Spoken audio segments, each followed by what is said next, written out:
en el Road Resort. La parte de atrás.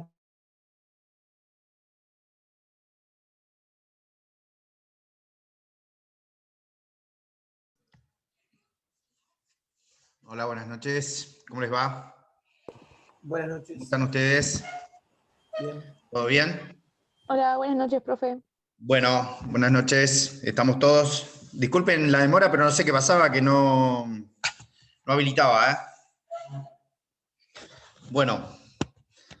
A ver, ¿cuántos somos? 19. Bueno, en primer lugar, quería pedirles disculpas el otro día que por una cuestión personal no pude asistir a la clase. Sé que avisó el doctor Gambini, así que, bueno, disculpas nuevamente y vamos a ver si podemos avanzar en lo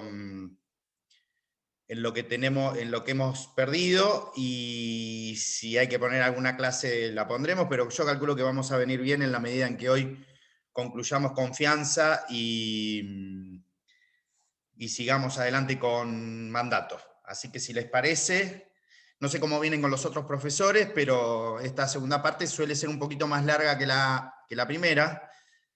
No tan difícil, quizás, porque ustedes ya vienen en la tónica de lo que es el contrato, pero sí, por ahí más diversidad en la tipología contractual y en acordarse lo que son las obligaciones y las causales de extinción y algún vericueto que por ahí tienen los contratos en sí mismos por la propia naturaleza.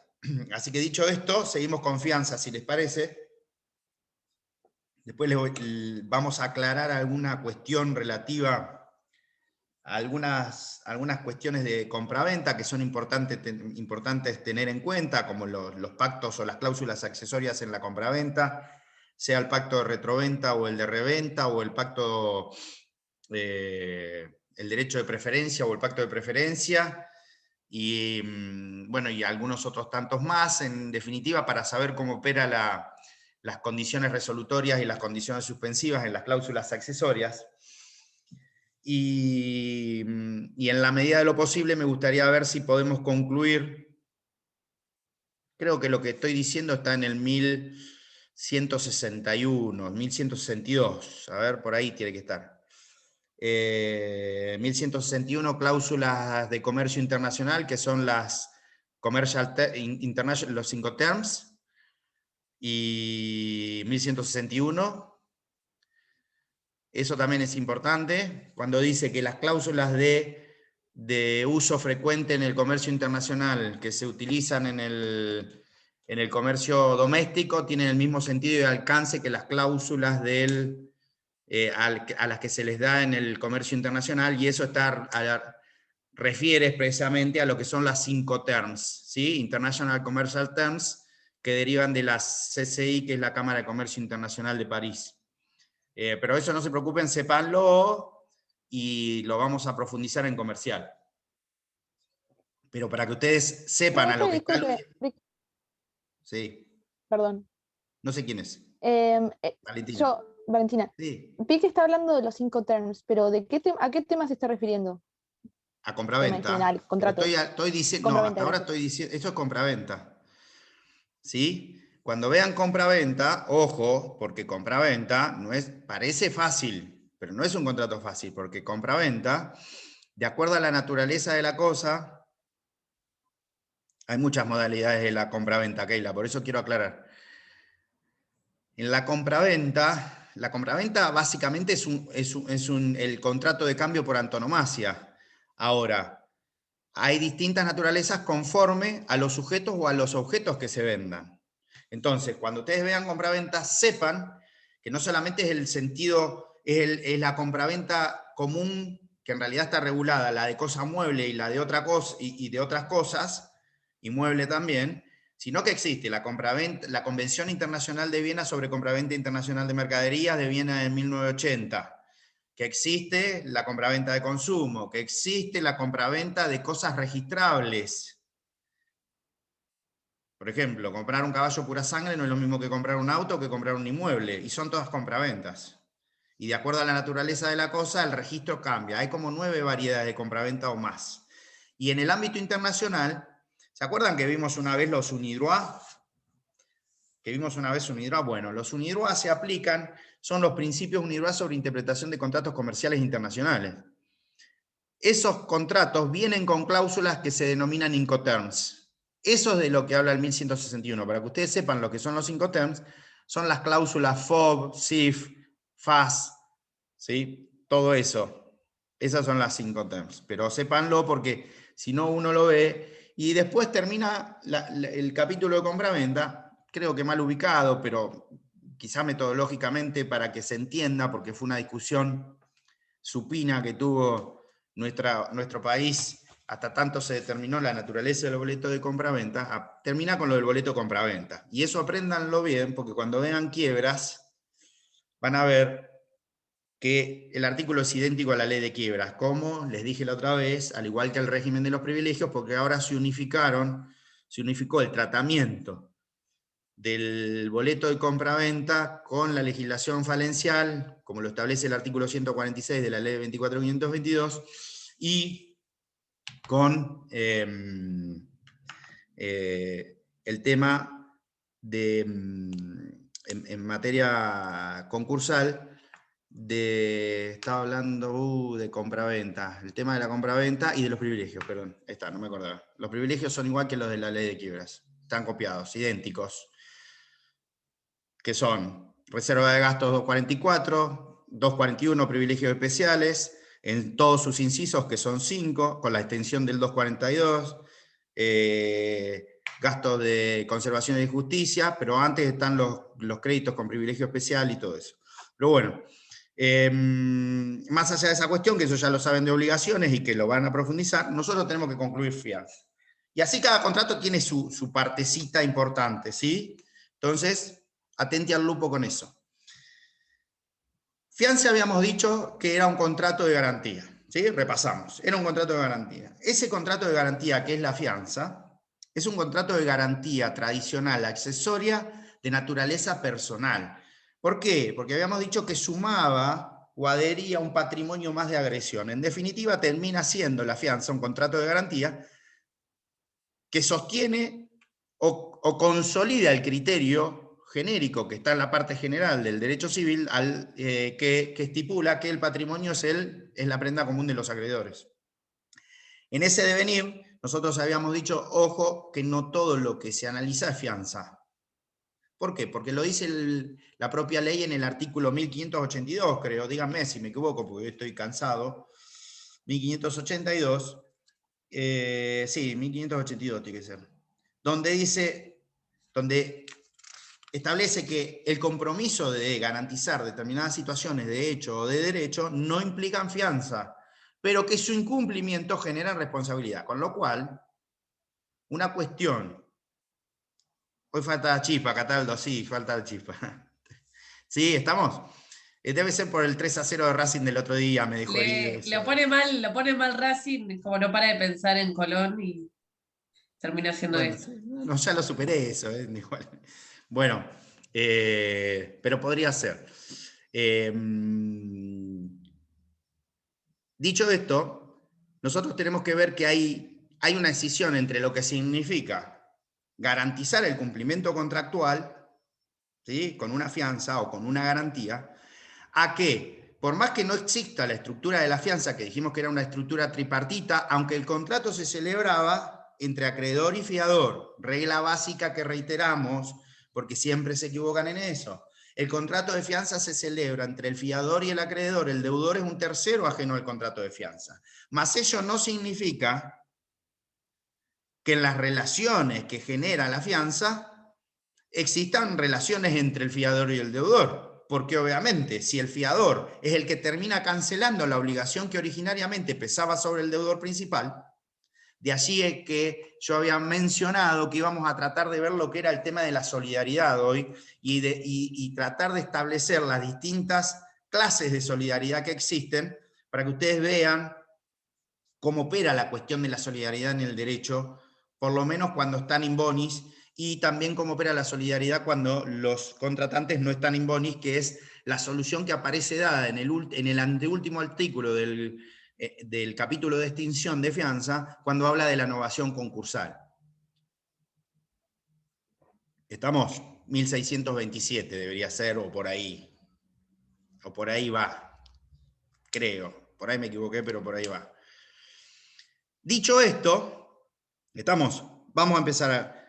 La fianza, habíamos dicho, no vamos a reiterar todo, pero que existían 3 clases de fianza. Estamos en esas relaciones que existen. A ver, para ser claros, la fianza es un contrato que se celebra entre un fiador y el acreedor, porque el fiador garantiza la deuda de un tercero, que es el deudor principal. Ese contrato genera relaciones. ¿Relaciones entre quién? Genera relaciones entre las partes contractuales primero, que son quiénes, el acreedor y el fiador. Pero a su vez genera relaciones entre el fiador y el deudor. Pero además puede generar relaciones entre los cofiadores, porque por eso existe el beneficio de división. ¿Estamos? Entonces, fíjense que así nomás, analizándolo, hay 4 relaciones que nosotros podríamos tener a la vista. En esa primera relación que existe entre las partes contractuales, que son el fiador y el acreedor, se dan 3 clases de fianza. Decíamos, la fianza simple, la fianza solidaria y la fianza como principal ilicio y llano pagador, 1591. ¿La fianza simple cuál era? La fianza simple era la que gozaba del beneficio de exclusión y de división. ¿Está? ¿Qué significaba beneficio de exclusión? Que el fiador, previo a que se le ejecute el patrimonio de él, podía requerir que se ejecuten los bienes del deudor o de los codeudores solidarios.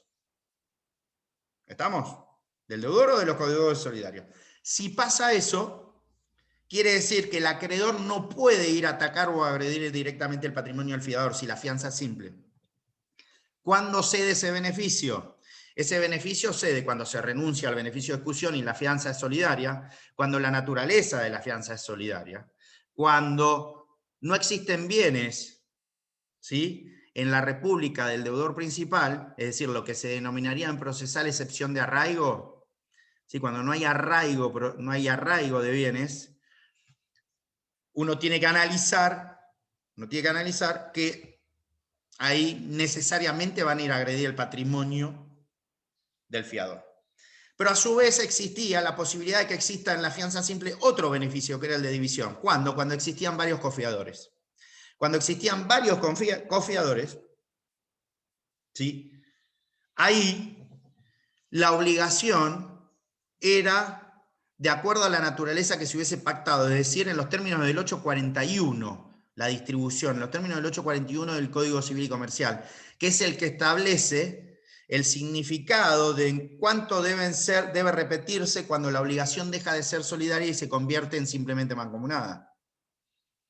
Y en los términos del 841, ahí lo que se establece es cómo se estableció jurídicamente, objetivamente, ¿sí?, la naturaleza del aporte mancomunado. Si ustedes van al 841, yo creo que lo tengo por acá, a ver si es el 841, por ahí no es el 841.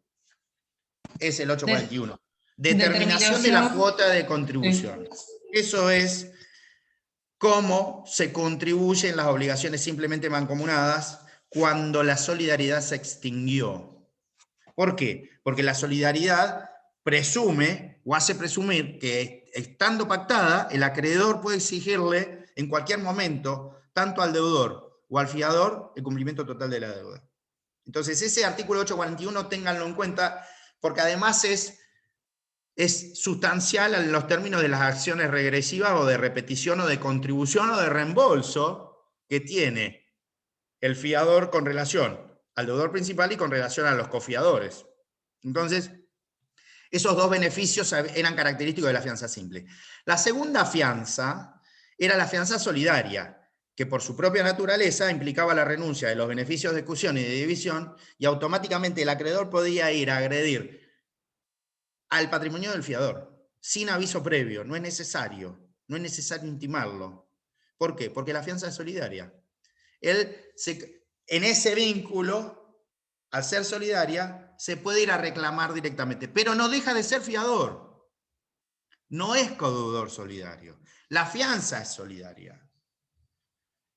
Y que sea solidaria la fianza no implica que él deje de ser fiador. ¿Está claro? En la relación con el acreedor. Distinto es el caso del 1591. Porque en el caso del 1591, ahí sí dice la ley, cuando la fianza se pacta como liso y llano pagador o como principal pagador, la fianza deja de... ¿sí? La ley dice que el fiador se convierte automáticamente en codeudor solidario. APA. Al convertirse en codeudor solidario, obviamente se aplican las reglas de las obligaciones solidarias. ¿Y esto qué significa? Que en la relación que existe entre el acreedor, ¿sí? Que en la relación que existe entre el acreedor y el fiador principal pagador, para el acreedor el fiador principal pagador es otro codeudor solidario. Por eso se le aplican las reglas subsidiarias de la fianza, perdón, sigo con lo de la fianza. Se le aplican las reglas subsidiarias de las obligaciones solidarias. ¿Y cuáles son las reglas? Bueno, la afectación en materia de prescripción, la afectación en materia de mora, la afectación en materia de interpelación, la afectación en materia de pago, pero sustancialmente no se aplican los efectos que establece el propio capítulo para el contrato de fianza. ¿Y cuáles son esos efectos? ¿Cuáles son esos efectos? Y fíjense un efecto sustancial que aparece en materia de fianza, que está relacionado con el carácter de los contratos bilaterales, ¿sí? Que está relacionado, está escondido este artículo, y que es el siguiente. Fíjense cuando en el artículo está dentro de las relaciones entre el fiador y el acreedor, ¿no? Cuando el artículo 1588 y el 1586 son ejemplo de eso. 1586. ¿Se acuerdan que nosotros habíamos dicho en efectos propios de los contratos bilaterales, eso que tanto complejo trajo para el momento de rendir el parcial, que les costaba y dábamos vuelta y les costaba sobre los efectos de los bilaterales a algunos? Uno de los efectos de los bilaterales, dijimos, que era ¿cuál? Que si el deudor a plazo entraba en concurso preventivo, más que concurso preventivo, era decretada su quiebra, en los términos del 353, existía lo que se denominaba la caducidad de plazos. ¿Sí? ¿Se acuerdan de eso? Díganme que sí, miéntanme y díganme que sí. Estamos. Una vez que se decretaba la quiebra, lo dice el 353, decretada la quiebra, ¿por qué? Porque el concurso preventivo no hace caducar los plazos, pero la quiebra sí. ¿Qué operaba? Era exigible automáticamente el cumplimiento de toda la deuda. Entonces podría ser que la exceptio non impleti contractus no prosperara. Pero fíjense lo que dice el 1586 con relación al plazo. Subsistencia del plazo, dice.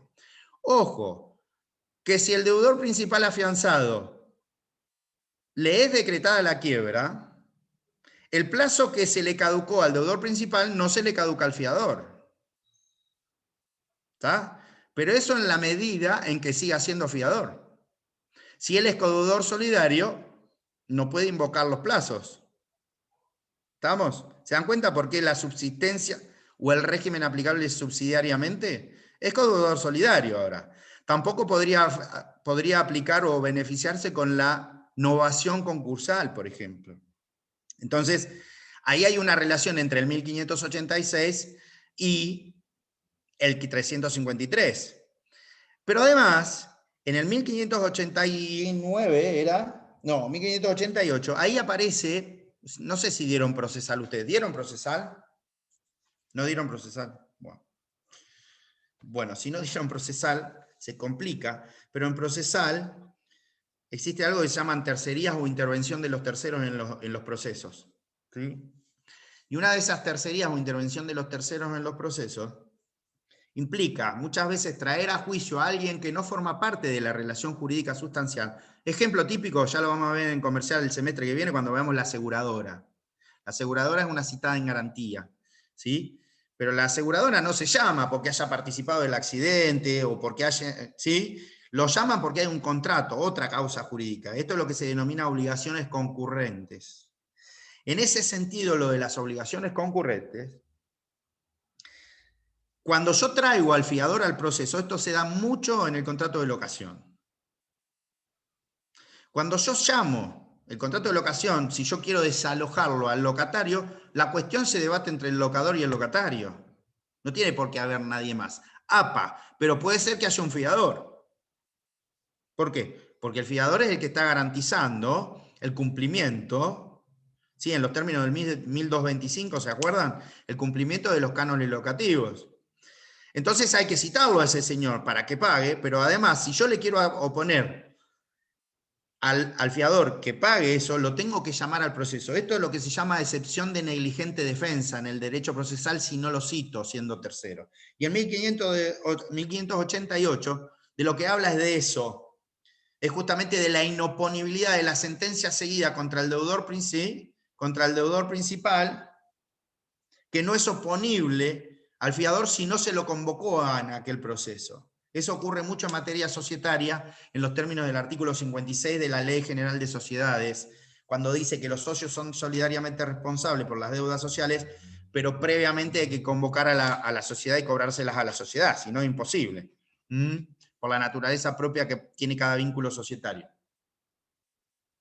Hecha esta aclaración, nosotros decimos, ojo, porque esta última categoría de fianza, que es la del 1591, ojo con esta, porque solamente entre la relación entre fiador y acreedor es considerada por la ley como codeudor solidario. ¿Estamos? Solamente entre la relación entre acreedor y fiador. ¿Por qué? Porque en la relación interna a la postre que va a existir entre el fiador y el fiador tiene derecho a repetir porque él sigue siendo fiador. ¿Y en virtud de qué? De que él no es el obligado principal, por más que la ley le asigne el carácter de codeudor solidario. ¿Estamos de acuerdo? Es decir, por más que él firme un contrato, que generalmente todos los contratos bancarios son de esta naturaleza, en donde asume el compromiso de ser fiador, principal, pagador, con relación al acreedor lo asume el compromiso, pero con relación al deudor, él sigue siendo fiador. Esto era lo que yo les dije que era una copia incompleta de Vélez en el artículo 2005 del Código Civil derogado, que era copiado o transcripto del Código de Freitas, del esbozo de Freitas, brasileiro, en donde esa parte se no terminó de transcribir que entre las relaciones del acreedor y el fiador es considerado codeudor, pero no con relación al deudor principal, que es el sujeto al cual le van a repetir la deuda. ¿Sí? ¿Por qué? Porque si no es simple, habría un enriquecimiento sin causa por parte del deudor principal que no paga. ¿Estamos? Ahora voy a volver sobre esto. ¿Hasta acá vamos? ¿Hasta acá se va entendiendo? Bueno, ¿qué vericuetos tiene la parte? Esas son las 3 clases de fianza, pero ¿qué vericuetos tiene el contrato de fianza además de esto? Bueno, primero que no todo puede ser considerado fianza, en primer lugar. ¿Por qué no todo? Porque las cartas de crédito y recomendación en los términos del 1581 no son consideradas fianza, y tampoco es considerado fianza la garantía de sostener, o más que la garantía de sostener, la garantía de comprometerse a mantener una determinada situación de hecho o de derecho. Esto es algo muy asimilable a lo que ocurre en el 1636, habíamos dicho cuando vimos la parte general, 1636, 1637 y 1639 en los casos de cesión de la posición contractual. ¿Recuerdan ustedes? Que en el segundo... ¿Recuerdan eso? No lo recuerdan. Vamos a volver sobre eso. Cuando hablábamos de la cesión de la posición contractual decíamos, obvio, un contrato, ¿hasta qué momento va a poder cederse la posición contractual? Y hasta el momento en que no se haya agotado el cumplimiento de las prestaciones, porque una vez que está cumplido, ¿qué vamos a ceder? ¿Está claro? Entonces, en ese trance, ahí aparecía dentro del capítulo de la cesión, contrato que deberían haber visto, lo que es el 1636, que dice, bueno, cuando se cede la posición contractual, no es que se está cediendo un crédito o una deuda, en realidad se cede toda la posición, se cede todo el carácter de parte. Y en ese entendimiento existía un mecanismo para ver qué pasaba, de acuerdo a si se cedía la deuda o si resultaba cederse la parte del tradens o del accipiens o del solvens. En realidad hay que ver qué posición se está cediendo, si se cede la posición en la que soy parte acreedora o si se cede la posición en la que soy parte deudora, porque ahí se metía lo que a la postre se ve en lo de cesión de deudas como una expromisión, ¿se acuerdan? Una asunción acumulativa o privativa de deudas. ¿Recuerdan eso? ¿Sí? Lo de la asunción acumulativa o privativa de deudas de acuerdo a que me liberara o no el acreedor. En esa inteligencia, el 1636 establecía el momento hasta el cual se podía hacer, pero existía un articulito, que era el 1637, que era el efecto, y el 1639, segundo párrafo. Porque el 1639, segundo párrafo, aludía expresamente al carácter de fiador del cedente. Fíjense cómo dice el 1639, segundo párrafo. Si el cedente garantiza el cumplimiento de las obligaciones de los otros contratantes, responde como fiador. Responde como fiador. Ahora, ¿es fiador? Si él no suscribió ningún contrato de fianza, ¿por qué va a responder como fiador? Y además nos dijimos nosotros que en el 1582 la situación de mantener determinada situación de hecho, de derecho, ¿de dónde surge esa situación? Justamente surge del 1637, que habla de qué ocurre entre cedente y cedido y qué ocurre entre el cesionario, porque el contrato de cesión, de posición contractual, se celebra entre cedente. ¿Vieron cesión ustedes? ¿No vieron cesión todavía? Bueno, la cesión, vieron que existen como contratos paradigmáticos o moldes o prototipos, que son los que se bajan, cuya información baja hacia otros contratos que participan de la misma especie o naturaleza. Por ejemplo, el contrato clásico por el cual se moldea toda la cuestión onerosa siempre es la compraventa. Subsidiariamente, todas las reglas de los otros contratos que sean onerosos van a ir a picar o rebotar sobre el contrato de compraventa. Locación en cuanto al precio, permuta en cuanto a la evicción de la cosa y en cuanto al precio, dependiendo de cuándo hay permuta y cuándo hay compraventa. ¿Lo vieron eso también? Bueno, esa discusión doctrinaria que ya se zanjó, todo lo que sea oneroso, el molde es el de la compraventa. Todo lo que sea bilateral, el molde es el de la compraventa. ¿Por qué? Porque va a exigir duplicidad de ejemplares para la celebración del contrato o de tantas cantidades como... Todo eso surge de la compraventa. Cuando el negocio es gratuito, el contrato molde sobre el cual se estructuran todas las características es la donación. ¿Sí? Ahora, en estos dos contratos, tanto en la compraventa como en la donación, nosotros de lo que estamos hablando son de cosas. Y no solo de cosas, sino que estamos hablando de enajenación.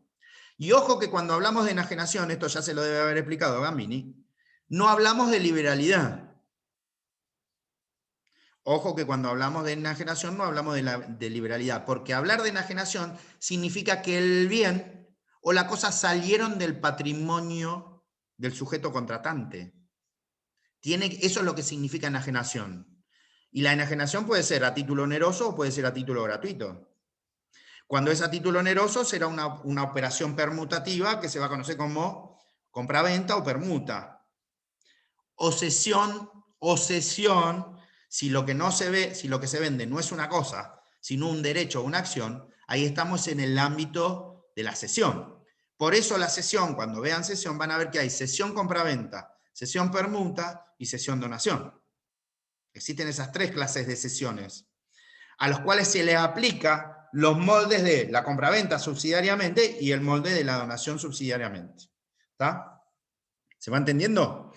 Entonces, en ese tren, fíjense cómo el 1639, segundo párrafo, dice que el cedente de una posición contractual, si no se libera, queda como garante. Pero quedar como garante no necesariamente significa que tenga que ser fiador, porque existen muchas clases de garantía. Sin embargo, la ley le asimila y le da y le otorga el carácter de fiador. Y esto es lo que en doctrina se discute, obviamente este artículo se critica, pero es lo que en doctrina se conoce con el nombre de fianza fideiussioni, ¿sí? Es decir, la fianza de fiducia, y que es una suerte de aplicación supletoria a lo que serían las indemnidades, cuestión con la cual no estábamos tan de acuerdo, y que surgen también del artículo 1343, cuando, hoy vamos a tratar de ver algo de eso, en el contrato de consignación se habla de la comisión de garantía, o lo que se conoce en el derecho comercial, o en el derecho como el estar del credere o el estar del credere, ¿sí? Hasta acá vamos. Fíjense cómo vamos pivoteando, pero hay situaciones que, por más que no sean fianza, la ley le adjudica la situación de fianza. ¿Y de dónde surge esa situación en la cesión de la posición contractual? Surge de los efectos del contrato cuando, en el 1637, habla de la conservación de las acciones y de los incumplimientos del cesionario que deja emprendida la responsabilidad del cedente en la medida que se ejecute la garantía dentro de los plazos pactados. Fíjense cómo habla esos 30 días, de esos 30 días, cómo habla el 1637. Léanlo. Entonces, ahí van a ver que también hay una suerte de mantenimiento de una situación. Lo que digo acá es que hay una contradicción normativa en la ley. La contradicción normativa es que si yo no firmé como fiador, yo soy cedente, me puedo comprometer en los términos del 1637 ¿sí? A mantener un derecho. Fíjense cómo dice el 1637, eso es lo que quiero que ustedes descubran, que ustedes analicen el 1637. Leámoslo todo, yo lo leo y vamos analizándolo. Dice el 1637, efectos. Y después les doy la conclusión para que ustedes vean a dónde voy, porque si no van a decir, este se fumó, no es el mismo Cataldo de siempre, y puede ser, pero bueno, no ocurrió eso, ¿sí? Entonces, es para que ustedes vean a dónde tienen que ir al hueso, porque por más que sea la ley, puede ser que la ley esté mal redactada, ¿sí? Es ley porque salió del órgano constitucional determinado para dictarla, pero no significa que esté bien redactada. Para eso van a estar ustedes, no se duerma, no se, me bostezan, me hacen de todo. Las caritas acá no saben cómo se ven, son divinas las caritas. Me siento mal, me siento mal. No, y bueno, pero despreocúpese, descanse y relájese. 1637. Desde la cesión, o en su caso, desde la notificación a las otras partes, efectos, el cedente se aparta de sus derechos y obligaciones los que son asumidos por el cesionario. Norma lógica. Tiene que estar esa norma. ¿Por qué?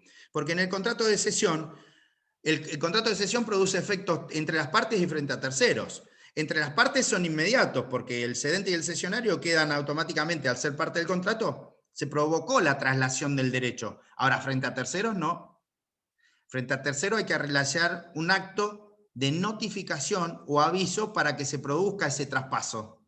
Si no, el derecho sigue estando en el patrimonio del cedente. Y ustedes van a decir, ojo que si no vieron cesión, no sé quién lo da, pero no pueden dejar de dar contratos si no ven cesión, ¿eh? Ojo. Imposible. No se puede aprobar esta materia si no dan cesión. Entonces, ¿qué pasa? Frente a terceros yo tengo que comunicar esa cesión. ¿A quién? Al cedido, obviamente. Porque ese es el que va a pasar. ¿Por qué? Porque puede pagar y paga mal. ¿Sí? Esto que lo vieron en obligaciones es un efecto propio de esos principios del pago, de esos principios de las obligaciones accesorias. ¿Estamos? Entonces, termina diciendo que hay que notificar para que produzca efectos. Sin embargo, dice, ya cuando aparecen los sin embargo, cuando aparece el pero, empiecen a desconfiar y digan, como dice, ¿vieron cómo dice Shakespeare? ¿Sí? ¿Algo huele mal en Dinamarca? ¿Leyeron alguna vez Shakespeare? Cuando aparecen las tres brujas, las tres deidades, y empiezan a hablar, algo huele mal en Dinamarca, en el Hamlet y en el Macbeth. Dice, sin embargo, los cocontratantes cedidos conservan sus acciones contra el cedente si han pactado con éste el mantenimiento de sus derechos. No dice fianza, no dice garantía. Dice, se han pactado con este el mantenimiento de sus derechos para el caso de incumplimiento del cesionario. APA, atenti al lupo. Warning. ¿Qué pasó acá? ¿Qué pasó acá? Miren, ¿qué pasó? Lo que pasó es que el cedente se comprometió a mantener una determinada situación de hecho y de derechos con el cedido, con el acreedor cedido. ¿Sí?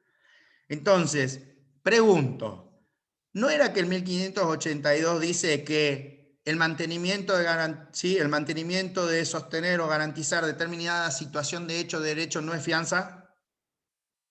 ¿Dice eso? ¿Sí? Ahora, si el 1582, que está ubicado en el capítulo de fianza, dice que el mantenimiento de una determinada situación de hecho o de derecho no es fianza, ¿por qué el 1639, segundo párrafo, dice que el cedente es fiador? Si no es una fianza. Porque la responsabilidad que le adjudica al ¿la descubrieron? ¿Descubren dónde está el kit de la cuestión? ¿El kit de la cuestión no la descubrió Valentina? Volvemos a empezar. Vieron que esto no es tan fácil, parece. No, pero no es perdón, fácil. es que yo me empecé a perder un montón cuando pasamos de fianza a Desde que cesión. dijo Rodrigo Cataldo me perdí, dice. No, la parte de cuando dio los 3 tipos de fianza los entendí, pero cuando pasamos a hablar de cesión, no me saltó. No enganchó el hilo conductor. Bueno, ahora lo volvemos a explicar. Igual no importa, o sea, yo después Viste, vuelvo Leo a ver la Garay, que no clase. puedo ser otro Cataldo, porque si hablo rápido me critican porque hablo rápido. Si hablo despacio, porque no soy el mismo Cataldo. Ya está, listo. Me tengo que reencarnar en otro. No se te escucha porque estás muteado. No se te escucha. Ya está. Pasó la oportunidad del chico.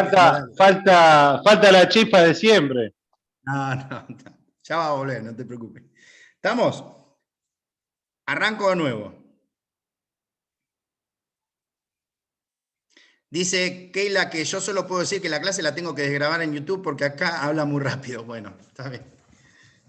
Acá no hay satisfacción garantizada acá, así que bueno, volvemos a empezar. No se preocupen. ¿Estamos? Nosotros estamos viendo fianza, ¿sí? Vieron que parece fácil, ojo, no se guíen por la simplicidad de las cuestiones. Parece fácil, pero no lo es. En el contrato de fianza decíamos que la fianza se celebraba entre acreedor y fiador, pero se encarga de establecer el 1582 Valentina Martínez, si no después su hermana me reta en la cámara el otro día. Mi hermana me dijo que tal cosa, me vive retando, Agustina, ¿sí? Que además no es de mi sala, no, me reta igual, bueno, pero no importa. Yo no ¿Sí? le dije nada más les comenté que es un tiene una chiste, frase que repite siempre. Es un chiste. El 1582, ubicado en el contrato de fianza, ¿viste cómo estoy volviendo de a poco, Garay? De a poco tiro destellos. Parezco la selección de ayer. Parece una selección, pero no lo es. De atrás aparece alguien también. Saludando, qué grande. ¿Sí? Bueno, el 1582, en el capítulo de fianza dice, ojo, que el compromiso de garantizar una determinada situación de hecho o de derecho no constituye fianza, pero genera responsabilidad, obvio. ¿Por qué? Porque es una garantía, porque es un pacto, y todo lo que se acuerda y se pacta hay que cumplirlo. Hasta podría ser una asunción de obligaciones o podría ser la promesa de hechos de terceros. Su incumplimiento va a generar responsabilidad, porque se asumió el compromiso, y ese incumplimiento contractual genera obviamente antijuridicidad. ¿Por qué? Porque las palabras hechas en los contratos para las partes constituyen como la ley misma. Decía el 1197 del Código Civil de Vélez, y lo dice ahora la propia ley cuando habla de la autonomía de la voluntad. Ahí es donde finca el tema de la antijuridicidad como tema de responsabilidad civil en materia contractual. La antijuridicidad, como norma que viola el ordenamiento jurídico, viene por violar una cláusula contractual que para las partes es como la ley. De ahí viene, ¿sí? Entonces, ese determinado compromiso no es fianza, Con lo cual, no es ni fianza simple, ni fianza solidaria, ni principal pagador. Ahora, si mantener esta determinada situación de hecho se va entendiendo, no implica fianza, pero genera responsabilidad. ¿Por qué el 1639 dice que el cedente responde como fiador? Si en realidad, en el 1637, segundo párrafo, dice que él pactó el mantenimiento de sus derechos. El pactar el mantenimiento de sus derechos no es mantener una situación jurídica. ¿Se va entendiendo? Entonces, ¿por qué le damos los efectos de la fianza al mantenimiento de los derechos del cedente como garante de la cesión de la posición contractual si no es fiador? Equivocación de la ley. Porque en realidad lo que hay ahí es una indemnidad en los términos del 1343 y no una fianza. ¿Se dan cuenta? Eso es lo que sostenemos nosotros, obviamente. O yo, por lo menos. No sé si Gambini lo sostendrá. Ni sé si Juárez lo sostendrá tampoco. ¿Cómo hay que cuidarse con esto del grabando, por favor? ¿Se da cuenta, Garay? Hoy estoy en función casi judicatura, ¿vio? Me mido en las palabras, no digo, estoy siendo preciso. Hoy no es el Cataldo de siempre. Hoy soy el Schumacher. Hoy soy Schumacher, el apellido de mi mamá. Profe, Sí. y en la contradicción del 1582 con el 1639, que uno dice que es un fiador y otro dice que no. ¿Cuál artículo tiene la razón? Es que no es que uno tenga la razón o no. En realidad lo que hay es que Pero uno está interpretarlos armónicamente. La O sea, la conclusión redacción quizás por lo va a menos ser está la mal. misma. El tema es que no es lo mismo. Hay que ver la extensión. Si él va a garantizar ese mantenimiento, ¿en qué términos garantiza ese mantenimiento? Si él pagase como garante, supongamos, el cedente, ¿cuánto tiene para repetir con relación al cesionario? Eso es lo que yo quiero dejar planteado, en el sentido de que, ojo con la ley, porque la ley, ¿esto qué pasó? Primera parte, que evidentemente el que hizo el capítulo de fianza no es el mismo que hizo el capítulo de cesión. ¿Está claro? Vamos a pensar mal porque es de buen abogado pensar mal. Así que yo quiero que ustedes piensen mal también. No piensen que todo bien. Siempre cuando venga más o menos simple, picando, qué raro esto. Así, no. Como le dije, acuérdense de Shakespeare, algo me huele mal. Que venga tan simple, tan raro, algo hay. Algo ocurre. Son lo que decimos en el Poder Judicial, los expedientes viborita, que son los finitos. Uno le parece que porque es finito es fácil. Y después cuando abre el expediente se da cuenta que el finito es una viborita que es tremendo y gastás más hojas sacando la sentencia que más hojas que las que tiene el expediente, porque es compleja la situación. Y suele pasar eso, ¿eh? Y después aparecen los de 45 cuerpos que son unos daños y la mitad de los cuerpos no sirven porque son todo oficio, documental y bueno, ojo con esto. Consejo del día. Hasta acá vamos. Retomamos. Lo que queremos marcar es que, a pesar de que determinadas situaciones no sean fianza, la ley le da el efecto, le asimila el efecto de la fianza. Ahora, ¿de cuál fianza? Si no hubo pacto de fianza. ¿De qué fianza? ¿De la solidaria? ¿De qué fianza? ¿De la simple? ¿De la principal pagador? ¿Cuál? ¿Cuál efecto de la fianza? Entonces, ahí hay un error de imprecisión terminológica de la ley, porque en realidad está en presencia de una indemnidad. Y las diferencias entre la indemnidad y la fianza, si bien las dos son garantías, son estructurales y son funcionales en términos económicos. Porque en los términos de indemnidad, la indemnidad es más grande o más larga o más ancha, por decirlo así, que la fianza. ¿Sí? Tiene una extensión mayor la indemnidad. No lo van a ver ahora, lo van a ver cuando vean contrato de seguro, cuando vean el artículo 109 y el artículo 118 de la ley 17.418 con la garantía de indemnidad, que es la ley de seguros, ¿no?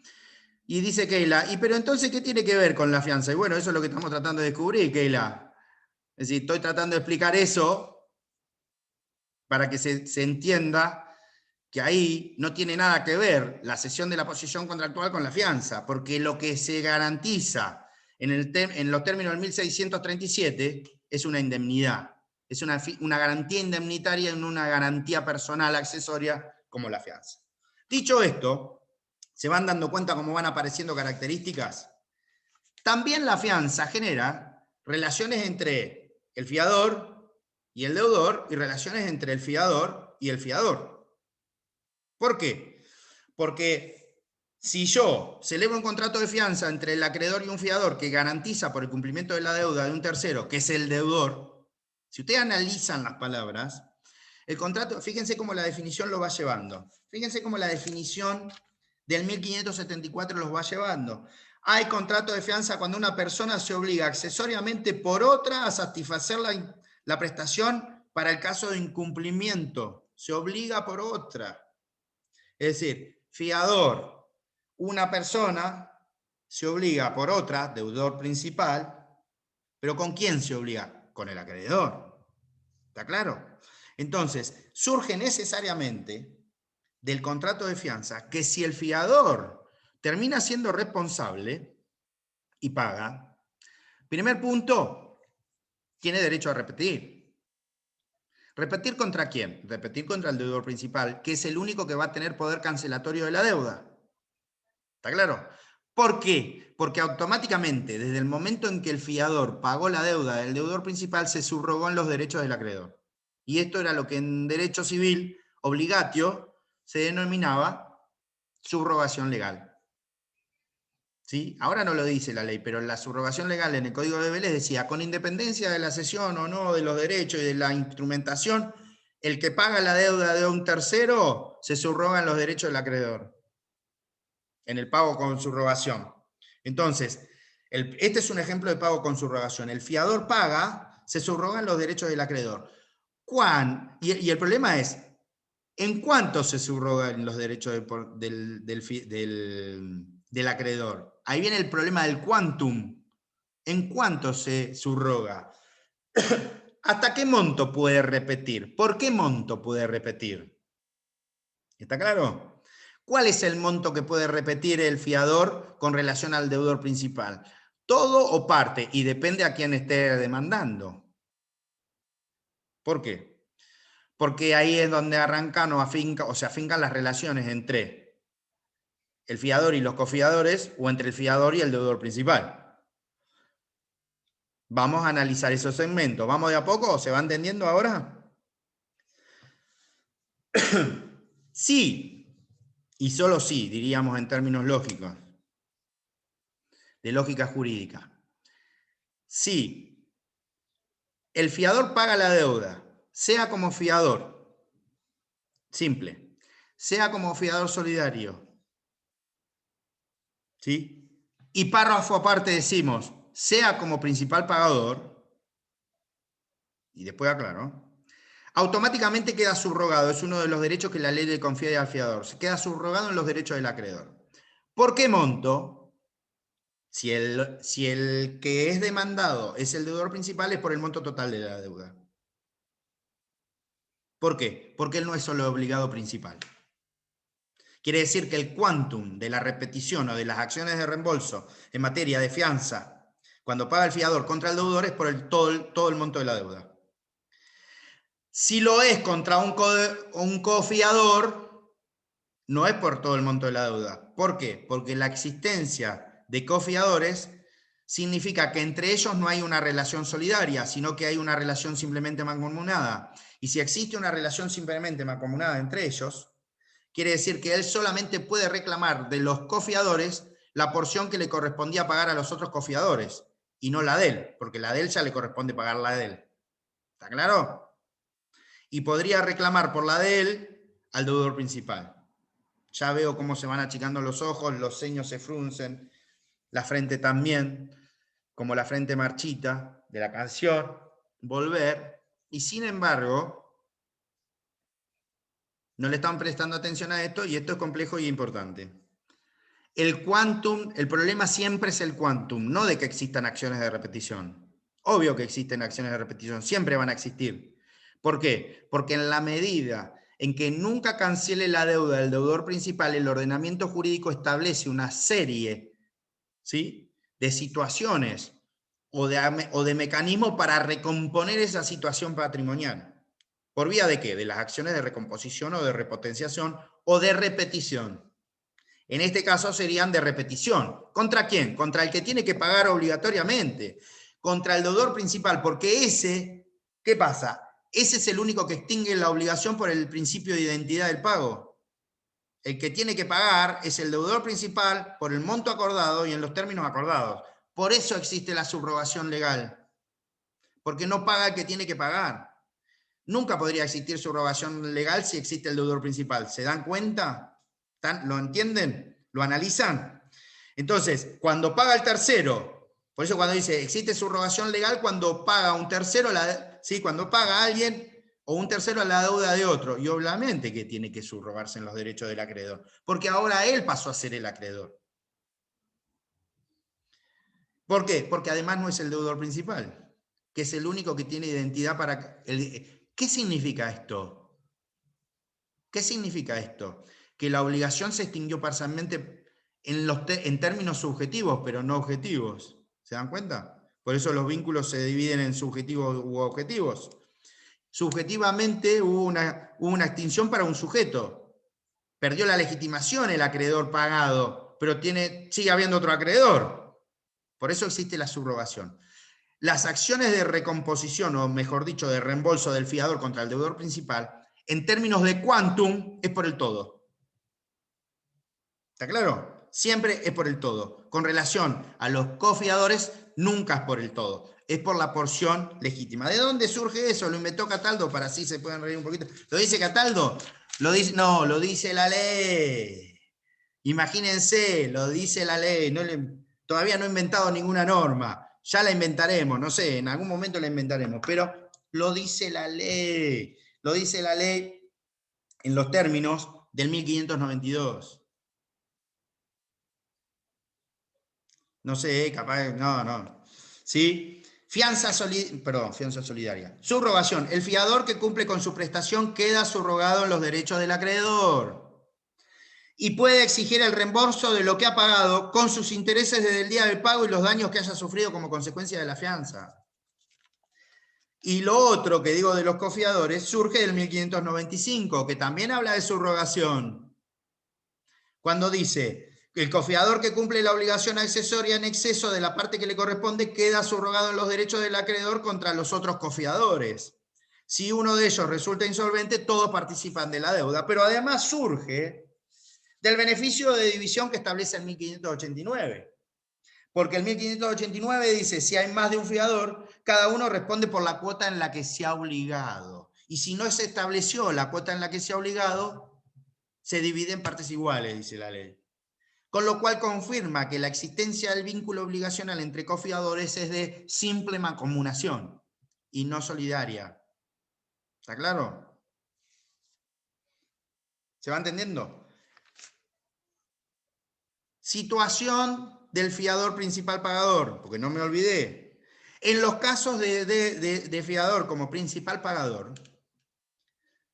la relación es idéntica, porque la ley solo considera que es codeudor solidario aplicándose las reglas de la fianza solidaria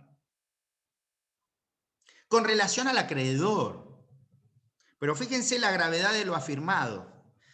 ¿Cuál es la gravedad de lo afirmado? Que si uno sostiene que el fiador principal pagador es codeudor solidario y se aplican las reglas del codeudor solidario, quiere decir que pagando el fiador principal se extingue la solidaridad.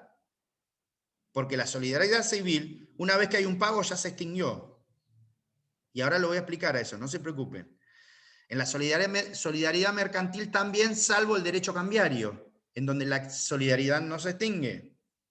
Entonces, una vez que aclaramos esto, decimos, ojo con sostener que el fiador principal pagador es codeudor solidario, también con relación al deudor. No.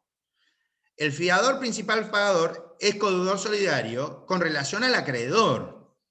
Ahora, con relación al deudor, él sigue siendo fiador, por más que pague, porque la solidaridad no se extingue y él tiene derecho a repetir contra el deudor principal la totalidad de la deuda. A ver si nos ponemos en el caso, si nos ubicamos en dónde puede estar la peligrosidad de la norma, en esto que estoy diciendo.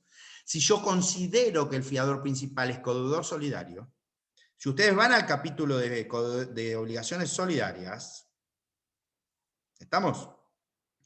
¿Qué pasa cuando existe un vínculo de mancomunización solidaria entre los codeudores? Dice la ley, una vez que uno de los codeudores fue reclamado, se le fue reclamado y pagó, la solidaridad se extinguió y él puede repetir de los restantes en los términos del 841. Es decir, él no puede reclamar la parte que le correspondía pagarla a él, porque él, siendo codeudor solidario, extinguió el pago por principio de identidad al pago y ya no puede reclamar lo que está cancelado. Sobre esa parte no hay subrogación legal, porque la deuda está extinta. Pagó el sujeto que tenía que pagar. Pero escúcheme, dicen ustedes, ¿cómo yo voy a ir al banco? Yo soy fiador principal pagador. El banco me exige que para darle un crédito, supongamos a Leopoldo Pereira, yo salgo de garante de Leopoldo Pereira en el Banco de la Provincia de Buenos Aires. ¿Sí? Y dice, che, Leopoldo, tráete un garante, uno medio flojito de papeles, para que te ayude. Me lo lleva a Cataldo. Cataldo, el fiador principal pagador. Leopoldo se llevó $1 millón para comprar la casa. Compró la casa. Y quedó Cataldo prendido. Leopoldo no aparece más. Digo, si Cataldo paga ese $1 millón que el Banco de la Provincia va a reclamar, ¿la plata la usó Cataldo? No. ¿Quién la usó? Leopoldo. ¿Sí? ¿Estamos? Si la usó Leopoldo, el deudor principal es Leopoldo porque él suscribió el contrato de mutuo con el banco y el garante es Cataldo. Ahora, si yo soy fiador principal pagador, pago yo, quiere decir que la deuda se extinguió y como somos dos, yo tengo que hacerme cargo de $500.000 y el resto sí me lo tiene que pagar Leopoldo. ¿O Leopoldo me tiene que pagar el $1 millón? ¿Qué dicen ustedes? No, me tiene que pagar $1 millón. Dice Carolina que me tiene que pagar el $1 millón. Dice Keila que 500, supongo. Ya Keila me mandó al muere y quiere que ponga la guitarra. ¿Sí? ¿Estamos? No.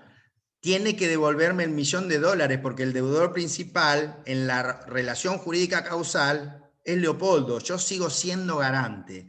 Quiere decir, ¿vieron dónde está la peligrosidad de la norma? Quiere decir que en la fianza como principal pagador, la relación con el acreedor es de codeudor solidario o de fianza, o de obligaciones solidarias, pero con relación, una vez que paga el fiador, principal pagador, con relación al deudor, la relación no es de codeudor solidario, la relación es de fianza. Y por ende, él se subroga en los derechos del acreedor y puede repetir el quantum toda la obligación. ¿Se entiende a dónde voy? Solo es codeudor solidario con relación al acreedor. Con relación al deudor principal, no es codeudor del deudor principal. Hay un deudor principal y hay un fiador, ¿sí?, que está garantizando esa deuda. Y él tiene derecho a repetir todo. ¿Se entendió esto? Porque esto es complejo. ¿Y si hubiera cofiadores, con ellos también seguiría siendo relación mancomunada, como en los otros tipos de fianza? Perfecto, sí, porque lo dice el 1595. Sí, siempre, por eso digo, siempre entre cofiadores, la relación es de simple mancomunación. Recuerden ustedes, las obligaciones son simples o mancomunadas, y la mancomunación puede ser simple o solidaria. ¿Estamos? ¿Sí? Hasta acá vamos. Bueno, dicho esto, ¿qué pasa? Si paga el fiador, queda subrogado como principal efecto, pero digo, ¿podrá pedir algún tipo de cautela o de medida precautoria? Claro. ¿Cuándo? Y cuando ve que él tiene que pagar, cuando el deudor principal se le vence la obligación y no paga, entra en mora, cuando se concursa, cuando quiebra, cuando hace cosas que afectan el giro ordinario del negocio viendo que se está insolventando en realidad, dicho en otro modo. ¿Se acuerdan del artículo 1031 ustedes, cuando hablábamos del anticipatory breach? ¿Se acuerdan? Bueno, este es un supuesto donde, en el caso de que haya un garante, esa anticipatory breach no solamente le permite al acreedor no cumplir, sino que le permite al fiador trabar embargo. ¿De dónde surge esto? ¿Lo inventó Cataldo nuevamente? No, señores, sí, señores, existía antes que eso la ley, gracias a Dios. 1594, derecho del fiador. Fíjense cómo todas las pautas del 1594 van pintando cuando existe peligrosidad con relación al patrimonio. ¿Por qué? Porque tampoco la ley quiere que el fiador salga perjudicado. Pero fíjense, ¿el fiador tiene derecho a obtener el embargo de los bienes del deudor u otras garantías suficientes? Sí. Es demandado judicialmente al pago, obviamente. Le están requiriendo la deuda. Yo le clavo un embargo al otro, pero digo, flaco, en algún momento te voy a ejercer la acción de repetición. Vencida la obligación, el deudor no la cumple, mora el deudor. El deudor se ha obligado a liberarlo en tiempo determinado y no lo hace. Y acá existe en el D un conflicto normativo nuevamente. Y ahí ya veo a gente sufriendo. ¿Cuál es el conflicto? Fíjense lo que pasa. ¿Qué dice cuando pide derecho el acreedor? Dice el inciso D del artículo 1594. Han transcurrido 5 años desde el otorgamiento de la fianza, excepto que la obligación afianzada tenga un plazo más extenso. Quiere decir que se afianzó una obligación, pasaron 5 años, el fiador tiene derecho a pedir el embargo de los bienes, ¿sí?, del deudor. ¿Está claro? Clara la norma. Ahora fíjense lo que dice en 1578, cuando la fianza es general. Voy a leer simplemente una parte. Esta fianza no se extiende a las nuevas obligaciones contraídas por el afianzado después de los 5 años de otorgada. ¡Apa! ¿Cómo? Si la fianza, después de 5 años de otorgada en la fianza general, se extingue y no queda obligado el fiador, ¿siempre le va a dar derecho después de los 5 años? Artículo. Estás durmiendo, Valentina. 1578. Vamos, hay otra presumible contradicción. ¿Vieron cuando les digo tengan lectura crítica, no lean rápido y furioso? ¿Sí? No lean rápido porque se pasan muchas cosas. Establezco de nuevo la controversia. Dice el artículo 1594 en derechos del fiador, inciso D, que el fiador tiene derecho a pedir el embargo de los bienes del deudor. ¿Cuándo? Bueno, dice cuándo, dice sí. Inciso D. Han transcurrido 5 años desde el otorgamiento de la fianza, excepto que la obligación afianzada tenga un plazo más extenso. ¿Está claro? Quiere decir, fianza celebrada, transcurrieron 5 años la fianza, el fiador tiene derecho a pedir el embargo. Pero el 1578 dice que en la fianza general, ¿cuál es la fianza general? Aquella que comprende obligaciones actuales y futuras, ¿sí? Comprende obligaciones actuales y futuras y que puede estar incluso indeterminadas. Quiere decir que si la fianza es general, el segundo parágrafo del 1578 dice, esta fianza no se extiende a las nuevas obligaciones contraídas por el afianzado después de los 5 años de otorgada. Ahora, si yo digo que en la fianza general, después de 5 años, el fiador se libera, que no se extiende, ¿sí? No se extiende la obligación. ¿Por qué le voy a dar derecho a que me embargue los bienes del deudor? Si en realidad él no va a ser deudor. ¿Qué va a repetir? Si a él no le van a poder cobrar. ¿Está claro? Pero no contentos con ello, porque esto es lo lindo que tiene la ley. Dice el 1596, para consolidar y reforzar la idea, en el inciso C, dice, causales de extinción. La fianza se extingue por las siguientes causales especiales. Si transcurren 5 años desde el otorgamiento de la fianza general en garantía de obligaciones futuras y estas no han nacido.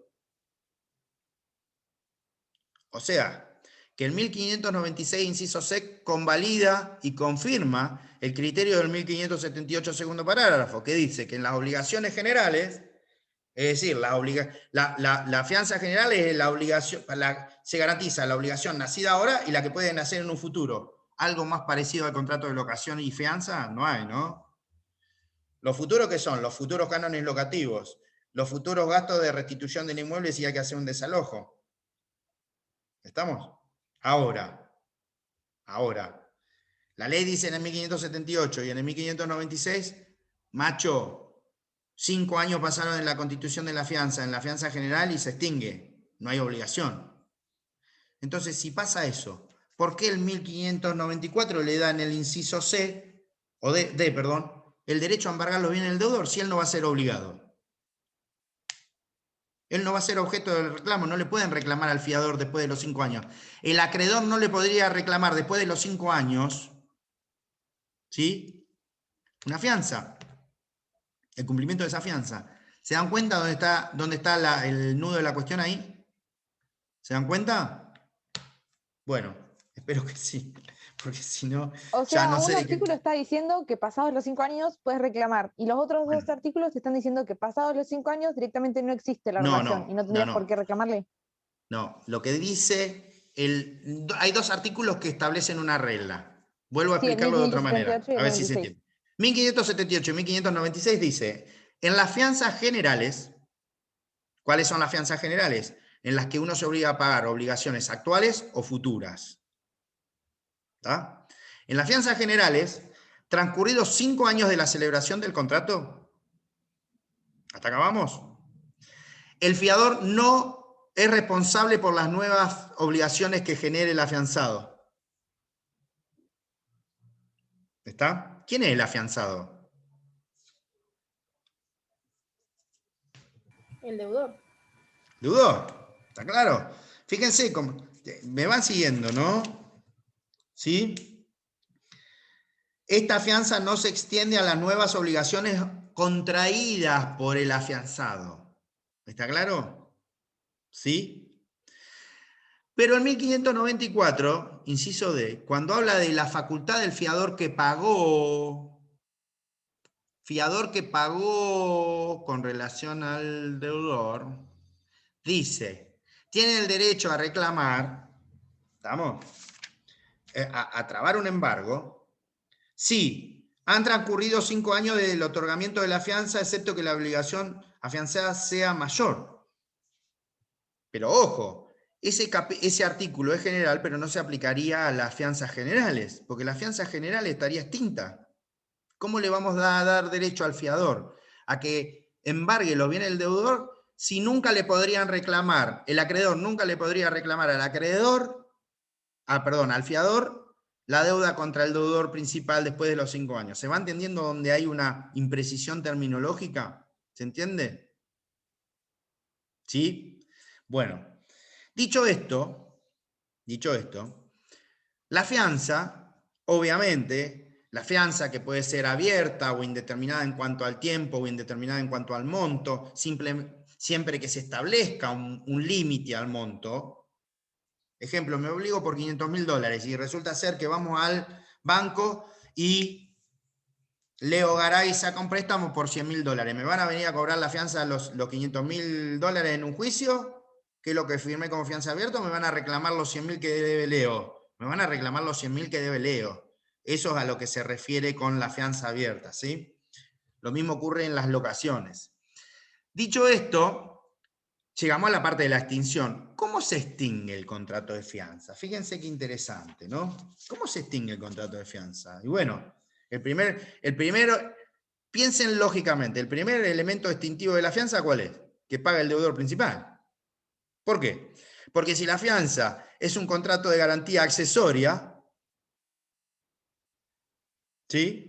¿Cuál era el principio de las obligaciones accesorias de las principales? Que extinta la obligación principal, se extingue la accesoria. Ahora, extinta la accesoria, no se extingue la principal. ¿Sí? ¿Sí? ¿Estamos de acuerdo? Accesorios sequitur principales, decía el burocrático latino. Fíjense que ese debería estar primero, pero no está primero ese. No sé por qué. Se ve que se le ocurrió a otro. El accesorio sigue la suerte de lo principal, exactamente. ¿Sí? El primero que está es uno que le echa la culpa al acreedor por no haber ejecutado bien o no haber constituido bien las garantías. Porque dice, el primer elemento de extinción de la fianza, la fianza se extingue si, existiendo fianza, el acreedor fue moroso o remiso o fue descuidado en el momento de la constitución o en la ejecución, con lo cual ejecutó mal, se extinguió la fianza. ¿Sí? Otro elemento caracterizante de la fianza. ¿Cuál? Otro que surge de la locación, el inciso B. ¿Sí? Sí, hay prórroga de la fianza y no se llamó al fiador para que firme la prórroga. Ese es justo el de la locación, el inciso B. ¿Está claro? Extinguió la fianza. Por las nuevas obligaciones contraídas, no va a haber obligación. El inciso C, el que acabamos de anunciar o estudiar, que es el de la fianza general, después de los 5 años se extinguió. Si no nacieron las obligaciones después de los 5 años, no hay nada que reclamar. ¿Por qué? Porque el 1578 y el 1594 dicen que está extinta. Y fíjense que esta es una causal linda. Por eso lo lindo que tiene estudiar derecho. Si el acreedor no inicia acción judicial contra el deudor dentro de los 60 días de requerido por el fiador o deja perimir la instancia. ¡Apa! ¡Apa! Compleja la situación. ¿Por qué me mezcla plazo de caducidad de la garantía, de la fianza, con relación a la caducidad de instancia? Si en realidad el régimen de la caducidad de instancia ya debería estar, primero, regulado por el Código Procesal Civil y Comercial, porque es materia no delegada a la Nación. Y segundo, ¿está? Porque establece un nuevo supuesto de alcance sustancial de la caducidad de instancia, que no está en el Código Procesal, y que se asimila al término de la prescripción, cuando dice que una vez que está prescripta la acción, o caducó la acción iniciada, vuelve a renacer el plazo de la prescripción. ¿Se acuerdan esto cuando vieron prescripción?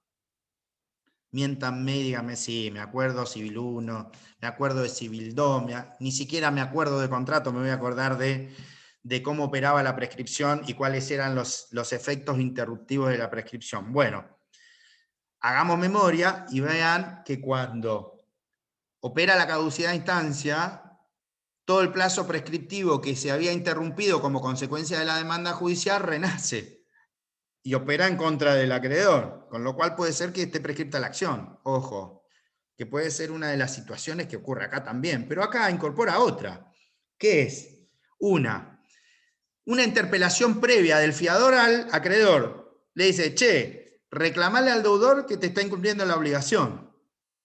Si eso pasa, y en 60 días hábiles corridos, obviamente, porque en los intervalos del derecho en materia civil son días corridos, no hábiles. Son 60 días corridos porque no existen hábiles o inhábiles para esto. ¿Sí? Acá, si en 60 días no reclamaste, la fianza se extinguió. No podría reclamarle. Quedaría pendiente la obligación contra el deudor principal. Pero además, suponete que reclamaste, ¿sí?, y dejaste perimir la instancia contra el deudor principal, la ley dice que, ¡ping!, o contra el fiador, y dejaste perimir la instancia. ¿Qué es perimir la instancia? Caducidad de instancia, todavía no lo vieron ustedes en procesal, si no vieron procesal, que es un modo anormal de terminación del proceso, que es imputable ¿a quién? Al actor le imputan la inactividad en el proceso, en determinados plazos, si es proceso de conocimiento ordinario, 6 meses, si es proceso de conocimiento sumario, 3 meses. Si operaron esos 3 meses y no hay activación del proceso, caducó la instancia y el juicio hay que volver a iniciarlo. En este caso, la fianza queda extinta. ¿Está claro? Si quieren leer caducidad en la instancia, artículo 310 y siguiente del CPC provincial y o de nación. ¿Estamos? Segundo artículo que menciona la extinción de la fianza, la novación, obviamente. ¿Por qué la novación es un supuesto de extinción de la fianza? Porque como la novación es un supuesto de extinción de una obligación por el nacimiento de una nueva, si la obligación novada tenía fianza y no se llamó al fiador nuevamente para garantizar la nueva, la fianza se extinguió. ¿Está claro? Así es como opera la novación. Esa es la regla genérica. Como toda regla hay una excepción. ¿Cuál es la excepción? Las que yo les dije en la clase pasada. No se prorroga. Daniel, si te acordás, bueno, no te veo la cara, Daniel, pero si te acordás cuando vimos locación, esto es lo que es consecuencia de lo que dice el 1596b y lo que dice el 1225, corríjanme si no es así, con relación a concluida la locación, dice la ley, concluida la locación no hay tácita reconducción, sino hay que continuación de la locación anterior. ¿Vieron cómo hay versitos? Esto no es mito en el derecho, esto es versito que sirve y es ley. Reitero, concluida la locación, si el locatario permanece en el uso y goce de la cosa arrendada, no se entiende que existe tácita reconducción, sino que existe continuación de la locación anterior. Pero hay que llamarlo al fiador para que garantice las nuevas prórrogas o nuevos vencimientos, porque si no, no hay fianza. Eso es lo que dice la ley en materia de locación y lo que dice la ley en el 1596b. Pero además, está bien que así sea. Pero la excepción no es esa. Tenencia precaria, Garay, sí, cuando vencía la locación, tenencia precaria, ¿sí? Al igual que en el comodato, es tenencia precaria. Si el comodato es sin plazo. En 1597 la excepción está establecida en la ley de quiebras y lo dice la propia ley en el 1597, que es que la novación concursal. Artículo 55 de la ley 24.522, que es la novación concursal, que es el deudor concursado celebra un acuerdo con los deudores y las obligaciones nacidas o de causa o título anterior a la presentación concursal preventiva quedan extinguidas, quedan novadas por las que nacen del concordato preventivo o del acuerdo preventivo homologado. Pero ese acuerdo preventivo homologado se aplica solamente ¿a quién? Al deudor concursado. No se aplica ni a los fiadores, ni se aplica a los codeudores solidarios. Por eso este artículo dice esto. Miren cuántas coincidencias con la ley concursal, ¿no? Cuánta unificación de régimen. ¿Está claro? Y por último, la última es la evicción. La última es la evicción. Porque dice, la evicción de lo que el acreedor ha recibido en pago del deudor no hace renación la fianza. Y yo digo, ¿cómo se puede hacer eviccionar el dinero? O en realidad, cuando habla de lo que el acreedor hubiese recibido en pago, está hablando de otra forma de pago. No, está hablando de otra forma de pago. ¿Cuál podría ser? La dación en pago. ¿Se acuerdan, no? También miéntanme de nuevo. Sí, nos acordamos lo que era dación en pago. Entonces, cuando hay dación en pago, yo puedo entregar una cosa en pago. Si él me la acepta, esa cosa, si fue transmitida a título oneroso, puede ser objeto de evicción. ¿Se acuerdan lo que era la evicción? Efectos naturales de los contratos onerosos. ¿Y qué provocaba la evicción? O di en pago, hice una cesión de un crédito, que también puede eviccionar. No es necesario entregar una cosa. Di en pago por un cheque, un pagaré. Y no se paga, o en realidad no era del que me lo transmitió. Ahí viene la evicción, porque la evicción era el vicio en el derecho, ¿sí? No en la materialidad de la cosa. Vicio en el derecho, quiere decir que ¿qué es lo que está faltando? Hay falta de legitimación en el que está transmitiendo el derecho. Que también se aplica en el 1639, cesión de la posición contractual, que también se aplica en cesión de créditos. Entonces, fíjense cómo, si operase la evicción, el supuesto es este, deudor le paga, ¿sí?, al acreedor, pero ese pago fue evicto, es decir, la cosa que se entregó en pago, el acreedor no la pudo cobrar, se la sacaron y le dice, no, págame de nuevo. Eso, ¿sí?, eso no obliga al fiador nuevamente, porque opera el principio de extinción de la obligación principal. Porque técnicamente la obligación principal está extinta por pago, pero un pago mal hecho. Porque la indemnización, o lo que está refiriendo por evicción, es el cobrar una indemnización porque el transmitente transmitió un derecho viciado, ¿sí?, por el principio del nemo plus iuris. Por eso se extingue también la fianza en los casos de evicción. No sé si alcanzan a entender el ejemplo. Deudor principal paga al acreedor, pero ese pago está sujeto a evicción. Con lo cual, renace la obligación de que se pague de nuevo para el acreedor. Ahora lo que no renace es la fianza. En términos criollos sería eso. ¿Hasta acá vamos? Clarísimo. Clarissimi, amici. ¿Sí? Bueno, había alguien que hablaba acá italiano. Yo no sé si no era alguien que se llamaba o apellidaba, creo que sigue estando, es Gro o algo así, ¿no?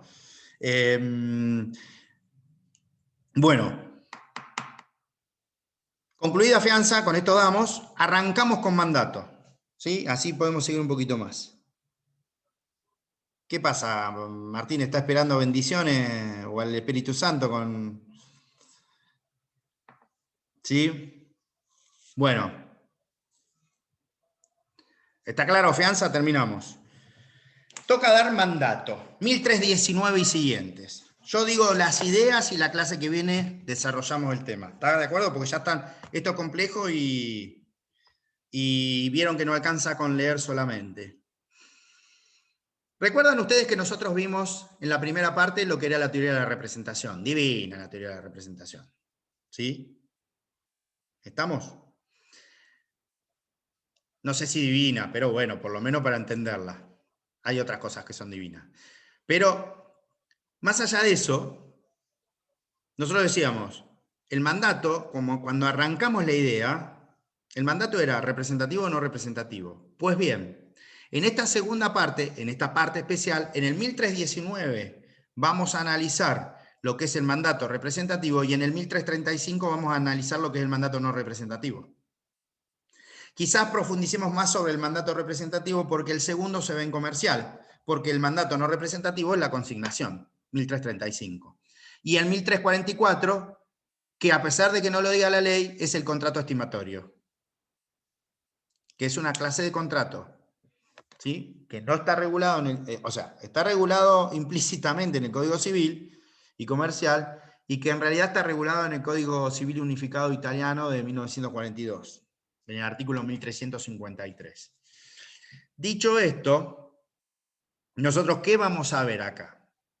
Las pautas del contrato de mandato representativo. Pero cuando empiecen a leer en el mandato, van a ver que está la definición en el 1319 de mandato, que es, ¿qué dice la ley?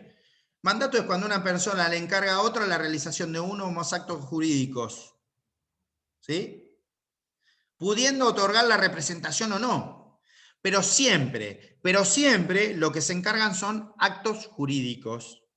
Con lo cual, no hay mandato para cometer ilícitos. Sí, me otorgo, soy apoderado de la empresa X, y el apoderado de la empresa empieza, esto que digo pasó, el apoderado de la empresa sale a hablar peste del juez, del abogado, del secretario, y le provoca calumnia, o sea, una afectación al honor, delito de calumnia e injuria. Aunque, si es contra funcionarios públicos, por el caso Quimel, derogado, ¿no? Pero sigue existiendo el delito. La falsa acusación de un delito. Sigue existiendo el delito, pero además es un delito civil. El delito civil de acusación calumniosa. Calculo que lo habrán visto cuando fueron las obligaciones. Si eso pasa, ¿se le podría hacer responsable por los daños y perjuicios a la empresa de las calumnias o del delito civil que cometió el abogado? No. ¿Por qué? Porque el mandato que le otorgaron no era para realización de actos ilícitos. ¿Por qué? Principio básico. Yo te tiro principio básico. Porque el mandato se da para la realización de uno o varios actos. Obviamente, la ley, si ustedes van al 1319, ¿sí? 1319, dice... tardo porque lo estoy tratando de encontrar. Hay contrato de mandato cuando una parte se obliga a realizar uno o más actos jurídicos en interés de otra. Si lo que yo voy a realizar son solamente actos jurídicos, los actos ilícitos no pueden realizarse. ¿Por qué? Porque el acto jurídico, con su propia definición, dice que es un hecho voluntario lícito. Listo. ¿Sí? A la buchera, como decimos en el pool, o en el fútbol, allá. En el palo ahí abajo, inalcanzable para el arquero. Solo realización de actos jurídicos. Nunca se pueden otorgar mandatos representativos o no representativos para la comisión de ilícitos. ¿Está claro? Primera aclaración. Segunda aclaración, eso que vimos en aquel momento como teoría del 1, 2, 3, acá se materializa en los contratos. Contrato de mandato, contrato de consignación. ¿Y qué características tiene el contrato de mandato? Bueno, el contrato de mandato es un contrato bilateral, consensual, oneroso, ¿sí? ¿Qué más? Es de colaboración gestoria en términos de cambiarios y así sucesivamente, ¿sí? Entonces, nominado, exactamente, caray. Bien, nominado, puede ser de tracto sucesivo, de duración, podríamos ver, pero es bilateral también, ¿no? Obviamente. Pero lo que más importa en el contrato de mandato es que el mandato, como está regulado en el 1319, es el representativo. Y por ende, si es el representativo, se aplican supletoriamente las reglas del 360 y siguientes, que es la teoría de la representación en materia de actos jurídicos. Y obviamente, como el contrato es un acto que participa o es una especie de acto jurídico, se aplican supletoriamente esas reglas que ya vimos. Pero ¿qué es lo interesante de desarrollar esto? Que al aplicarse las reglas de la representación, hay una característica del mandato que no la dijimos, que es la más importante, que es revocable por excelencia, es revocable por antonomasia. Es decir, por naturaleza el acto jurídico de mandato es revocable. ¿Por qué? Porque como es de colaboración gestoria, siempre se da la cláusula gatillo, la facultad. ¿Se acuerdan cuando vimos ineficacia funcional? Había una que se llamaba revocación. Esa revocación ahora se va a hacer efectiva. Quiere decir que por naturaleza el mandato es revocable, pero, ahí aparece de nuevo el pero, o el sin embargo, aparece una norma que es la del 1330, que existe el mandato irrevocable. Y ahí se aplica supletoriamente lo que vimos también en su momento como el 380, que era el artículo 380, inciso segundo, del mandato irrevocable. La clase que viene vamos a desarrollar, porque ya estamos en hora, así no los canso, vamos a desarrollar todo lo que es el mandato, obligaciones de mandato del mandante mandatario, lo que es la sustitución de mandato, lo que es el mandato a varias personas. ¿Cómo se puede acreditar el mandato? Ahí es donde caemos en los poderes especiales o generales, de acuerdo a lo que dice la ley. Y después vamos a ver el supuesto del 380, inciso segundo, que es el mandato irrevocable, de que se tienen que dar 3 situaciones para que haya irrevocabilidad del mandato. ¿Cuáles son? Negocio determinado en el tiempo. Sí, porque además todos los contratos son actos intervivos, por ende, una causal de extinción del mandato, ¿cuál es? La muerte del mandante y del mandatario. Ahora, hay mandatos que pueden ser ejecutados después de la muerte del mandante. Y esto es lo que dice el mandato irrevocable. Y si ese mandato es irrevocable, establece una suerte de clausura en términos temporales y en términos de supervivencia del sujeto que otorgó el mandato. Porque si el sujeto que otorgó el mandato falleció, el mandato no se extingue si es irrevocable. Entonces, ojo, ¿qué pasa? Tenemos que ver cuándo hay mandato irrevocable, que es prolongación, un tiempo determinado de duración del mandato para un interés determinado y en beneficio de determinadas personas. Si se cumplen esos 3 requisitos, hay irrevocabilidad del mandato. Quiere decir que el mandante no lo puede revocar. Pero, así como está la regla y está la excepción, también hay una excepción a la excepción. ¿Qué es? La regla es la revocabilidad del mandato. Pero si hay 3 situaciones que son esas 3, hay irrevocabilidad del mandato. Sin embargo, si hay justa causa, se puede revocar. Con lo cual, lo que vamos a tratar de analizar la clase que viene es revocabilidad del mandato, irrevocabilidad en los términos del 80 y causa justa o necesaria para revocar lo irrevocable. Qué divino. Nos vemos la clase que viene. Cuando vuelva la magia y la filigrana, Garay. Nos vemos en la clase que viene. Gracias por escucharme. Les pido disculpas de nuevo por la ausencia de la clase pasada y que tengan un buen fin de semana. Nos vemos el miércoles que viene. Buenas noches. Buenas noches. Cuídense, estudien. Buenas noches, profe. Chao, profe. Gracias. Buenas noches. Nos vemos. No, por favor. Hasta luego.